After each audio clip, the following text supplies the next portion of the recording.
Salut à tous, bienvenue à Question Auto, Matt en compagnie de James. Et on est à bord du Subaru Ascent qui cette année a un petit rafraîchissement, mon James. Oui, ben style révisé, avant, arrière, caméra grand angle eyesight, retouche de l'écran aussi multimédia, Apple CarPlay, Android Auto, tout l'écran au complet. Ça ressemble pas mal à ça. Et tabarouette, on n'a pas été très, comment dire, agressif avec les changements. C'est sûr que le style, ça fait du bien.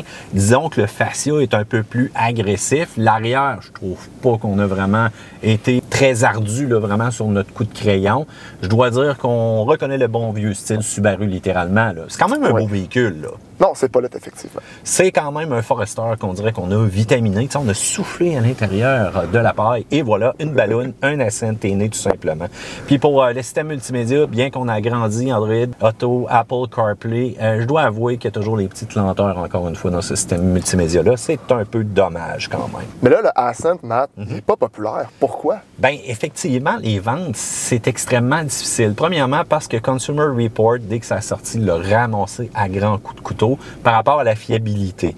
Et il faut dire aussi que malheureusement, dès que les gens sentent qu'il va y avoir quelques petits problèmes avec le véhicule ou encore qu'il est complètement nouveau, ben oupalaï, ils se tiennent loin de ça. Il ne faut pas oublier que le Tribeca aussi dans le temps, c'était justement un plein de grandeur. Malheureusement, il est mort à cause de sa popularité. Fait qu'est-ce qu'on pense juste à Subaru quand c'est le temps de parler de petits véhicules traction intégrale, Outback, Crosstrek et ainsi de suite, ou encore WRX pour le fun, puis on y pense moins quand c'est familial? Je le sais pas. Bon, mais on peut parler aussi du roi du segment en ce moment, Matt. C'est quoi? Et le Toyota Highlander. Oh, bon, les surprises ici. oui, les surprises, effectivement, qui a un style beaucoup plus musclé comme camion, qui offre une version hybride incroyable et qui jouit d'une fiabilité qui est hors pair présentement, là. Fait que c'est ça que les consommateurs veulent. Puis je te le dis, là, on parle de chiffres là, incroyables de vente versus la scène qui, ma foi, va devoir se battre. Puis les problèmes de fiabilité, c'est-tu qu'est-ce qu'on a rencontré? Dis-moi donc ça. Bien, premièrement, des problèmes de haillons. Le haillon reste ouvert, la batterie se vidait au complet.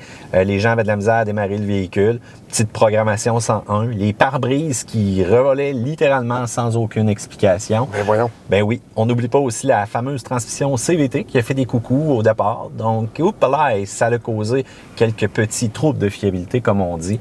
Mais bon, on espère qu'on s'est amélioré. Je dois avouer que cependant, avec l'essai qu'on a eu, ma foi, on n'a rien rencontré de ça. Avec le prix aussi, c'est cher, un montadine d'Ascent. Oui, bien ça, c'est sûr, c'est très cher. Le modèle de base, financé sur 60 mois à 4,99 %, on parle de 56 412,29 $.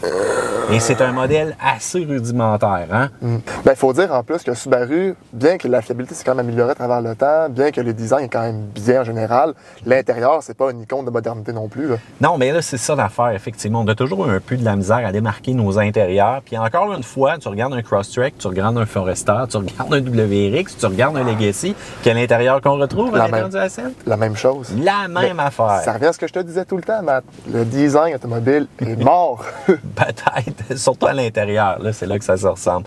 Mais c'est sûr qu'un modèle premier comme on a là, attention, le total avec les frais financés, parce que maintenant, on va vous parler de ça à Question Auto. Pourquoi? Parce que c'est rare que quelqu'un arrive avec un montant en cash, mais ça à la table, puis repartir avec un véhicule. Donc, question quiz. À quelle hauteur de prix on va payer notre financement sur 60 mois, bien entendu, et quelle va être la facture totale? Mettons que je triche, là, 73 332 $.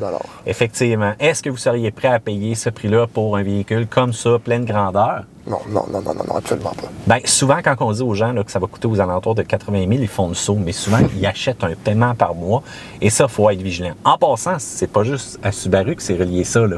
C'est relié absolument à toutes les autres. Puis devinez quoi? La compétition japonaise qu'on a mentionnée tantôt, le taux de financement est encore beaucoup plus élevé. Et voilà. Qu'est-ce que t'aimes pas du véhicule? Ben écoute, l'espace de la troisième rangée, ces fameux véhicules sport utilitaires-là, c'est quand même assez gros, mais ça n'offrira jamais du confort complètement en arrière.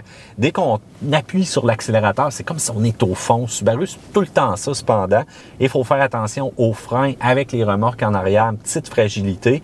Et pour le reste, ben écoute, ça fait le tour de mes points négatifs. Mais il y a quand même une couple de faire positifs. Là, on parle du all-wheel drive, la garde au sol, le capacité de remorquage. Oui. Et on a encore une fois X-Mode aussi, le mode double, tout simplement pour la neige profonde. Et je dois avouer cependant que je m'ennuie encore une fois des bons vieux différentiels à glissement limité à l'arrière mécanique. Je vais le mentionner constamment, peut-être tout le temps, peut-être le restant de ma vie. C'est pas une bête de hors-route, mais c'est parmi un des VUS là, comme ça, de ce format-là, qui se débrouille le mieux hors-route, mon James.